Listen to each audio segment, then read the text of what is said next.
A gente tem hoje três grandes assuntos na esfera política, né? Nós temos a questão internacional, principalmente Venezuela e Taiwan, assuntos gravíssimos. Temos a questão das emendas PIX do orçamento secreto, né? E temos o assunto que estourou ontem, é o grande destaque desse momento, que é esta plantação da Folha de São Paulo, tentando criar uma nova operação de desestabilização, no caso do Supremo, mas que, evidentemente, bate o governo. Plínio Teodoro, traga mais. A gente contou um monte de bastidores dessas operações para vocês, demos as notícias mais relevantes do ponto de vista da repercussão, da reação, das articulações que estão realizando. O Plínio vem com mais bastidores para nós agora. Chega mais, Plínio. Bom dia, Mauro, bom dia, Rebeca, bom dia aos amigos aqui do chat. Aliás, a próxima vez, viu, Mauro, vou falar pro Moraes mandar um zap para a Rebeca para pedir mais informações aí sobre essa escumalha golpista, viu? E você tinha, viu, Rebeca? Vou falar para você tinha. Nós vamos costurar o raciocínio aqui, e a gente vê que o que a Folha está dando, a Rebeca tinha, eu tinha, o Mauro tinha, a maioria do pessoal que está no chat também tinha, viu, gente? Perfeito, Plínio. Vamos lá. Que história, hein, Mauro Lopes? Que história. Mais uma, né? Mais uma nessa trajetória que a Folha se envolve aí. Bom, eu montei um raciocínio aqui. Ontem eu fiquei até umas 11 e pouco da noite apurando algumas informações, conversando com algumas fontes. Eu tenho ainda colegas que atuam na mídia liberal, tive passagens. A gente sabe, né, como é que funciona, como é que a banda toca dentro das redações. Daí eu queria construir um raciocínio com o pessoal aqui, que parte da onde, até onde eu apurei, viu, gente? Até onde eu apurei. E antes de entrar no conteúdo em si, viu, Rebeca, eu acho que é legal a gente analisar alguns personagens dessa história, né? Começando pelo Alexandre de Moraes. Alexandre de Moraes não é uma figura fácil, né? A gente sempre colocou aqui que era muito perigoso colocar toda a conta da defesa da democracia no colo do Alexandre de Moraes. E quem que é o Moraes, né? O Moraes, vou contar até uma historinha para a gente entender quem que é o Moraes. Quando eu estava no Jornal da Tarde, em 2010, como subeditor de política, o Moraes chegou a pedir a minha cabeça quando ele era, então, secretário de Segurança Pública do Gilberto Kassab na Prefeitura de São Paulo. Né? Ele tem métodos pouco republicanos, dizendo assim, inclusive no trato com os funcionários. É aquele tipo de chefe turrão, chefe autoritário, que manda, né? E isso se mostra muito nas mensagens, nas conversas que a Folha colocou ontem, tá revelando aí entre funcionários subordinados do Alexandre de Moraes. Alexandre de Moraes é uma figura ligada a Michel Temer, intimamente ligada a Michel Temer, a quem ele considera o melhor presidente do Brasil, né? Ele falou isso recentemente aí, e o Temer, hoje em dia, quem que é, gente? Onde que o Temer faz a articulação política dele? Não, por sinal, quem é que indicou Alexandre de Moraes para o Supremo? Foi o próprio. Gente, Temer, golpista, foi alçado à presidência após o golpe contra Dilma e indicou Moraes. E assim, eu estou colocando fatos aqui para a gente começar a pensar, né? O Temer hoje é o principal articulador do bolsonarismo e do tarcisismo com Alexandre de Moraes. Gente, tem uma situação que aconteceu. Ele é a ponte, é isso? Ele é a ponte. Ele é a ponte. Como exemplo, vou citar dois casos aqui rapidinhos. Uma em maio desse ano, Marcelo Câmara, coronel do Exército, que estava preso pelos atos golpistas.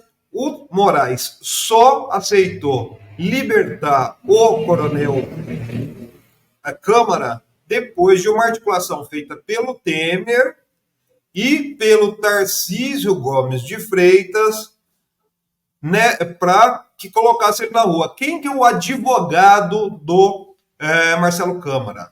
O advogado do Marcelo Câmara e de boa parte dos militares chama Eduardo Cantz. Eduardo Cantz é um nome também ligado à esfera jurídica do Michel Temer, tá? Então, alguns nomes aí. Nessa articulação, o que foi feita?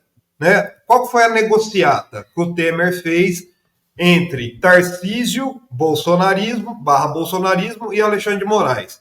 Você solta o Câmara, a gente para com a pressão em cima de você. Gente, isso tem matéria do Globo falando toda essa articulação. E, em contrapartida, o Tarcísio nomeia para a Procuradoria-Geral do Estado o número 3, que teve menos votos na lista tríplice, chamado Paulo Sérgio Oliveira e Costa, ex-diretor da Escola Superior do Ministério Público de São Paulo e figura ligada a Alexandre de Moraes. Evitou-se, então, que se colocasse um anti-Moraes na PGE, na Procuradoria-Geral do Estado de São Paulo.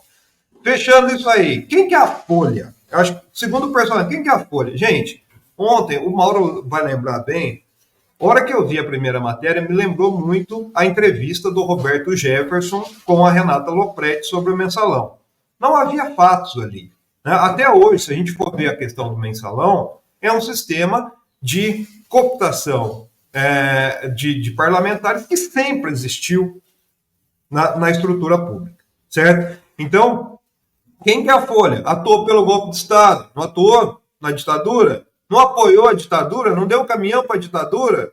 Né? Na Lava Jato, quem deu os maiores furos da Lava Jato? Folha de São Paulo. Ontem, detalhe, o primeira suíte, do caso suíte no jargão jornalístico, pessoal, é aquela matéria que vai dar sustentação para a primeira matéria que se deu. A primeira suíte da Folha, quem a Folha foi ouvir?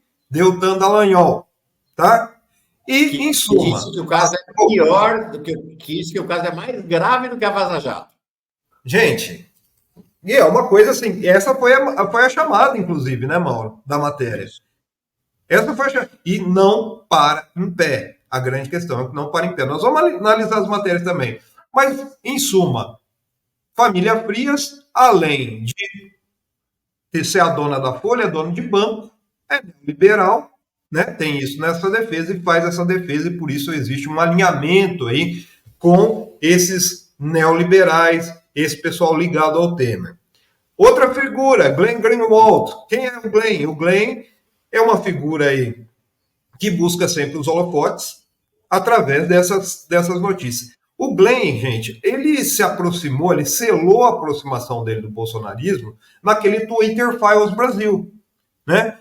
Que foi aquela espuma que foram alguns jornalistas aí soltaram de documentos que seriam uma pressão do Moraes em cima de advogados do Twitter, né? E que deu vazão e que selou a aproximação do Glenn Greenwald com os bolsonaristas, né? Com a esfera de propagação de notícias bolsonarista e também com Elon Musk, que ontem, assim que saiu a matéria da Folha, ele já divulgou também um documento que bem provavelmente seja um desses documentos que eles já tinham ali, né? Então, e por que o Glenn Greenwald procurou a Folha? Viu, Mauro e Rebeca, que eu apurei? Ele procurou a Folha porque o Twitter Files Brasil foi um traque. Não teve a adesão da mídia liberal corporativa. Então, ele procurou a Folha para dar credibilidade, entre aspas, e sustentação a essa denúncia. O Fábio Serapião, que assina a matéria com ele tem uma ótima reputação no meio e ele ele tem um trânsito muito grande entre os colunistas dos grandes meios, do Estadão, do Globo, Bela Megali, Malu Gaspar, esse pessoal, né? E o combinado qual que foi? Sai aparentemente, tá, gente? É o que eu apurei. Sai na Folha e o Twitter, o X, né? O Elon Musk fica por conta da propagação nas redes sociais. Vamos analisar as reportagens. Hoje saiu mais uma reportagem. Gente, eu vou falar, eu estava até brincando com o pessoal no grupo da relação. Às vezes o Rovai também cisma com alguma história aqui. Né? Acho que ontem o grande ponto alto foi de uma aspas de 2 funcionários, né? O Talhaferro, que era a incumbência dele levantar informações sobre as fake news, né? falando que o Moraes cismou com essa história. Gente, cismar, vamos atrás, vamos ver se tem alguma coisa. O Moraes não é como eu falei, não é de fino trato. Então, ele deve estar pressionando e muito esses funcionários dele. Né? Essas pessoas trabalham na estrutura do Moraes. O que trouxe a reportagem de ontem? A primeira reportagem, que seria a grande reportagem para abrir a série. Que o Moraes do STF é o mesmo Moraes do Tribunal Superior Eleitoral, do TSE.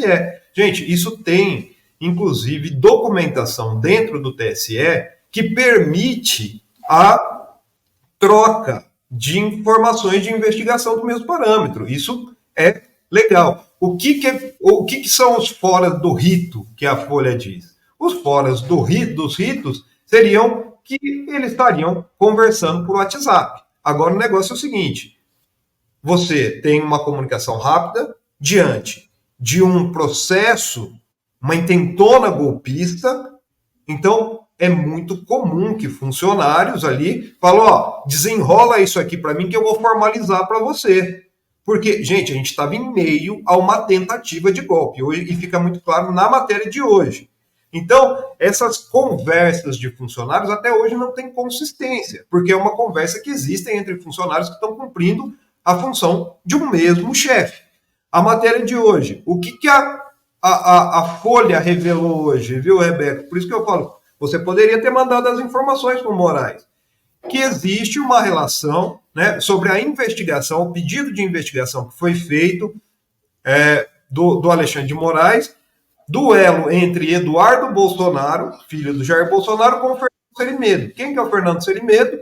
É justamente aquela figura ligada a um site La Derecha, né? É o La Derecha, que inclusive tem tanta ligação que o Eduardo Bolsonaro chegou a pagar com dinheiro de campanha um funcionário do Serimedo que o levou até a Argentina para ele gravar vídeos para a campanha do Bolsonaro.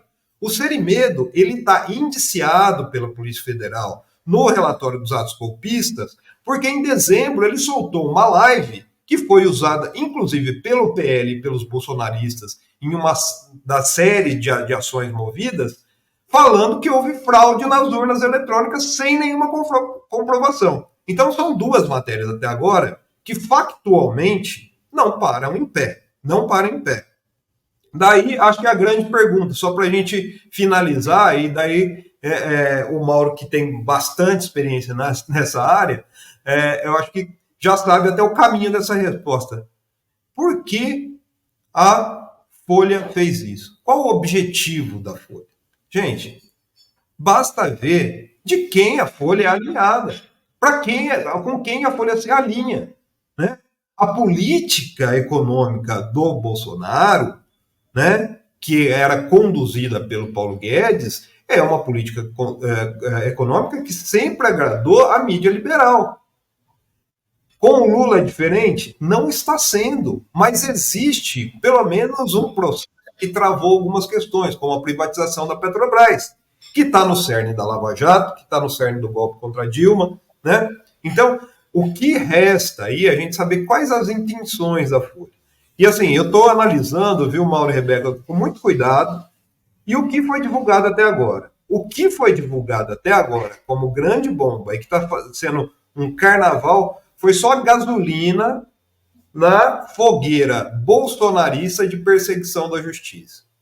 Não existe fato, existe conversa entre funcionários subordinados a Moraes, irritado às vezes até com a demanda ali do chefe, mas assim, em relação a fatos, que nem hoje uma outra questão que é colocada na matéria de hoje, seria para levantar informações sobre a Revista Oeste e o que numa das conversas se chama de mídia golpista. A Revista Oeste não é uma mídia golpista? O Augusto Nunes não pregou abertamente um golpe? Os oriundos ali da Jovem Pan, como Rodrigo Constantino, não pregaram nas redes efetivamente um golpe? Ou eu estou enganado? Agora, no meio desse processo, né, em que havia um levante, inclusive com componentes das Forças Armadas, né, da cúpula das Forças Armadas dispostos a aderir a um golpe. O que foi feito, foi feito. Agora, se cruzar os dados que a Folha está divulgando com o período histórico, gente, por favor, o que foi feito ali foi uma operação de guerra para se travar uma tentativa de golpe. Agora, o que a Folha quer com isso é justamente dar sustentação à narrativa de perseguição que não para em pé. Não para em pé. Só para finalizar, né, Mauro? Jornal Nacional e Estadão entraram na história, que é o que o Glenn queria, entende? Porque não basta, não precisa de provas, bastam convicções e a adesão da mídia liberal a uma narrativa para que isso tenha efeito, inclusive com potencial de impeachment de Moraes, como você colocou mais cedo. O Jornal Nacional e o Estadão deitando e rolando, né? Exato. Duas observações, duas ou três observações factuais, aí um breve comentário político, né? Primeiro, sobre a origem, da onde saiu. Tudo indica que a fonte disso é esse sujeito que está ao lado do Alexandre de Moraes. Quem é ele? É o Eduardo. Nós mostramos aqui mais cedo, tá? Como a audiência é rotativa, vamos lá. Este que está ao lado do Alexandre de Moraes é o Eduardo Talhaferro, é um perito criminal. Ele teve uma curta passagem pelo TSE, ficou de agosto de 2022 até maio de 2023, quando ele foi exonerado. E nesse período, o que ele foi? Que lugar ele ocupou? Ele era o chefe da assessoria especial de enfrentamento à desinformação do TSE. Então, na qualidade de perito, como chefe dessa, assim, do combate à desinformação, ele fazia investigações, ele não é um policial federal, nem na casa de ninguém, investigações na internet, tá certo? Recolhia informações e tal, e eram responsáveis por sistematizar. O que está na divulgação da Folha são as conversas, não tem Alexandre de Moraes, né, na Folha, importante dizer, são as conversas dele, tá certo? Eduardo Talhaferro, com o juiz Ayrton Vieira, que é juiz instrutor nos processos sobre o caso das fake news lá no STF. É um braço direito do Alexandre de Moraes, a figura do juiz instrutor tem em todos os tribunais superiores. O que acontece?